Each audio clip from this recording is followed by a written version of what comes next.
Kula terangno saking mulai asbabun nuzul. Rata-rata ulama itu berpendapat bahwa asal mula Isra itu sebagai hiburan. Hiburan dari Tuhan, Allah nyukani pelipur larang niku saat Nabi ngalami dua kesusahan. Itu periode Mekah itu periode tersulit Nabi karena beliau itu sudah minoritas, kaum minoritas kecil, miskin, terus pendukungnya tidak ada.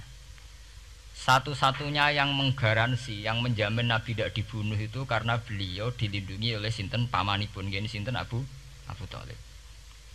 Dan termasuk lagi secara kasta sosial ekonomi beliau tinggi karena punya istri yang saudagar kaya. Gini ku Sayyidah Khadijah.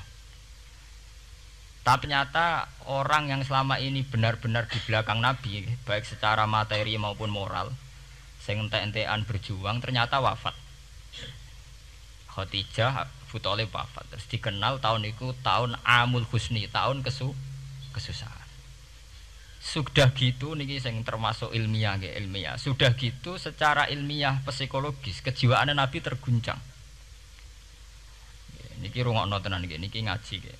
Terguncang itu karena secara mitos nggih, keyakinane tiyang Arab niku pun kadung kedikte embek keyakinan yang ditanamkan ulama-ulama Yahudi dan Nasrani. Nggih, kula baleni malih nggih. Kafir Mekah itu orang-orang bodoh, orang-orang enggak terpelajar. Mereka itu punya satu mitos, satu keyakinan yang ditanamkan oleh tokoh-tokoh intelektual Yahudi maupun Nasrani. Apa keyakinan itu? Bahwa kenabian itu yang paling mungkin kalau orang itu dari turunan Bani Israel.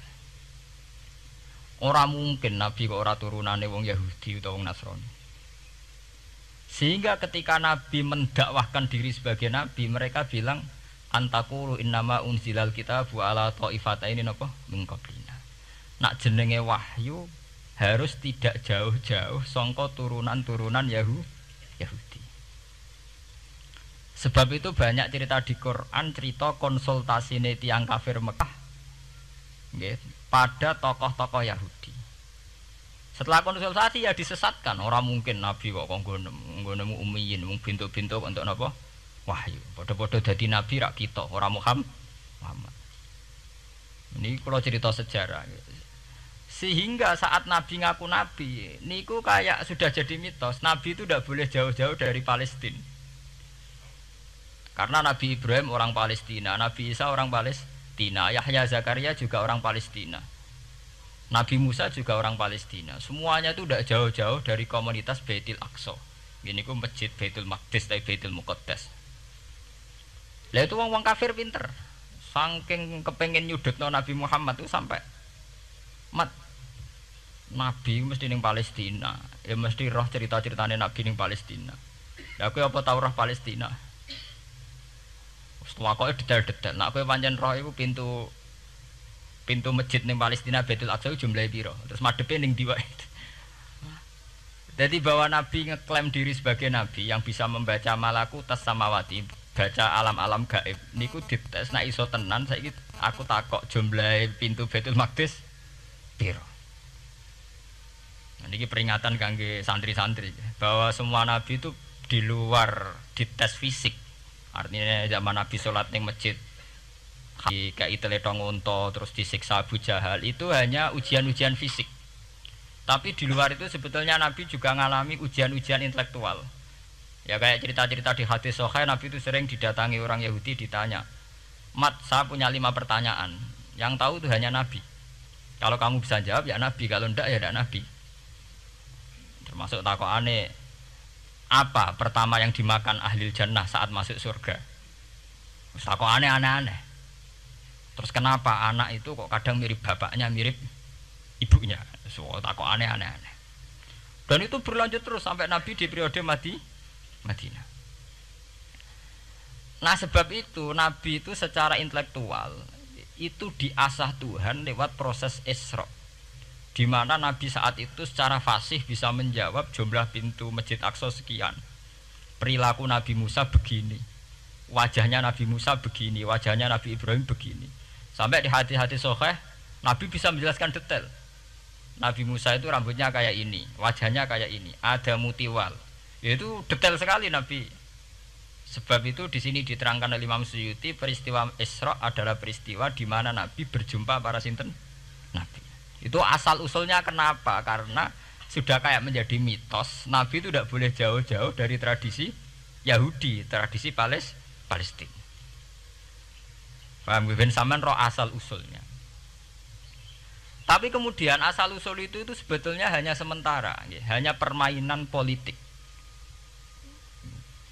Sampean ben roh sejarah, permainan politik, manipulasi politik. Sebetulnya Nabi itu ya tidak jauh-jauh dari beliau adalah keturunan Israel. Israel itu bukan menunjuk sebuah negara loh, sampean pun salah paham. Israel dalam bahasa Quran itu menunjuk auladi Yakub. Israel menjadi negara kan baru kemarin setelah diberi kemerdekaan Inggris, paham nggih? Israel sebagai negara kan baru apa? Kemarin. Sehingga istilah Israel di Quran maupun di hadis adalah menunjuk auladi Yakub. So intinya di antara anak Nabi Yakub ana jenenge Yahuda. Yahuda di turunan-turunan niku Bani Yahuda niku diarani Bani napa? Israel. Ternyata setelah dirunut Nabi Muhammad itu tidak beda jauh dengan keluarga Israel. Karena Nabi adalah turunannya Nabi sinten Ibrahim. Oke. Nabi Ibrahim niku gada putra kalih sing gada turunan gini ku Ishak kalian Ismail. Ismail kalian Nabi Ibrahim disalap teng Mekah. Gini ku sing disebut Quran inni askantu min dzurriyyati biwatin ghairi dzar'in inda baitikal muharram.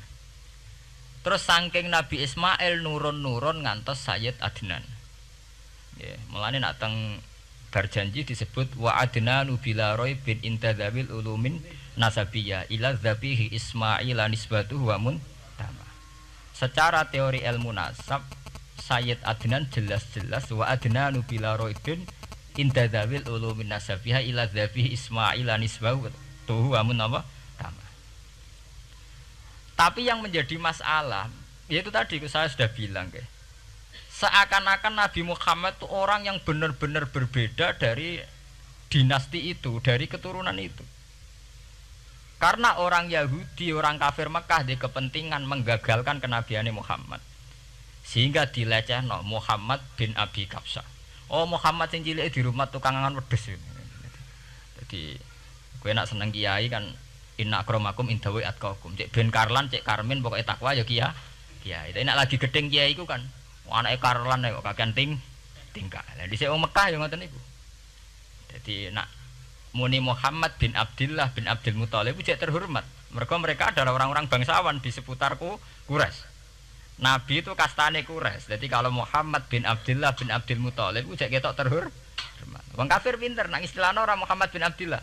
Muhammad bin Abi Kabsah, mereka cilik Nabi tahu dirumat, cara kene ya Karlan yang penjara desa. Mulane Nabi tahu angon wedhus, mereka tahu de bapak angkat sing tukang napa? Wedhus. Wong Mekah pinter, dididik wong Yahudi. Kena istilahnya aja Muhammad bin Abdullah bin Abdul Muthalib, iku cek kekerenan, terlalu napa? Keren. Jadi Muhammad bin Ibnu Abi Kabsah. Di wong nak seneng Pak Harto kan Soeharto jenderal besar. Nek sing gedeng wong kemusuk kan terus repot ya. Oh, terus nyebut desa asli ini asal sulit. Nak seneng bupati ya jadi bupati. Orang nomor 1 di Bojonegoro. Nak gedeng golekno asal usule. Sing ngoten mun sunatullah mulai riyen sampai kiamat ya. Sunatullah lati kot kelas napa? Mengkobel. Walanta ajdali sunnatil lain napa? Tabdila.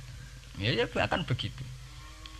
Nah sehingga peristiwa Isra itu satu peristiwa rohani ya. Selain peristiwa rohani nanti akan diwajibkan sholat, juga ada peristiwa intelektual, ada pengajaran intelektual bahwa semua nabi itu harus punya tradisi yang sama, punya karakter yang sama. Sehingga nabi dalam proses Isra itu dipertemukan dengan Nabi Ibrahim, Nabi Musa, nabi-nabi yang lain. Dan diskusi di situ juga ada diskusi-diskusi. Paham ya? Niki penting ya, penting kalau terangaken karena kalau tanpa tradisi yang berkelanjutan ya, sing disebut tenggene thariqah jenenge as-sanad al-mu'tabar, sanad sing mu'tabar utawi nak tenggene pondok-pondok kitab disebut sanad sing muttasil. Ini nanti semua tradisi kenabian akan melenceng. Kalau melenceng itu ngeri. Karena setiap orang mesti gada subjektivitas sendiri, punya versinya sendiri. Sehingga semua nabi harus model istilah politik itu punya platform yang sama, punya karakter yang sama, punya model yang apa? Sama. Nah, sebab itu secara intelektual Nabi Muhammad itu dikenalkan oleh karakter para nabi-nabi dulu. Nggak detail. Satu Quran 30 juz. Andai kan sampai hafal Quran. Sampai ngurunut sejarahnya coba. Kita ini kan kadung dibentuk. Artinya kita ini ya alhamdulillah sudah kadung kebentuk, tahu sejarah para nabi. Tapi asal usulnya kita tahu lewat kitab yang namanya Al-Qur'an. Supaya apa? Nabi Muhammad itu dibimbing bahwa Quran atau ajaran beliau benar-benar musaddiqal lima baina yadeh, benar-benar selaras dengan ajaran sebelumnya. Mulai ajaran yang bersifat samawi sampai hal-hal yang basariyah, yang menyangkut tabiah napa? Basariyah. Kalau contohnya ngeten, misalnya begini. Nabi Muhammad disejarahkan Nabi Ibrahim, beliau punya problem. Problem itu berupa punya bapak atau paman yang tidak Islam. Bahkan nak ning critane kiai-kiai desa dari Nabi Ibrahim cilike kon adol patung. Terus didol meniki patung ya ora manfaati ra mudarati mbok tuku ya karepem ora napa karepem. Mbok ono sanate mbok ora pokoke cerita iku populer. Disejarahkan begitu. Sehingga Nabi Muhammad tahu, oh ternyata yang punya problem ngadepi keluarga itu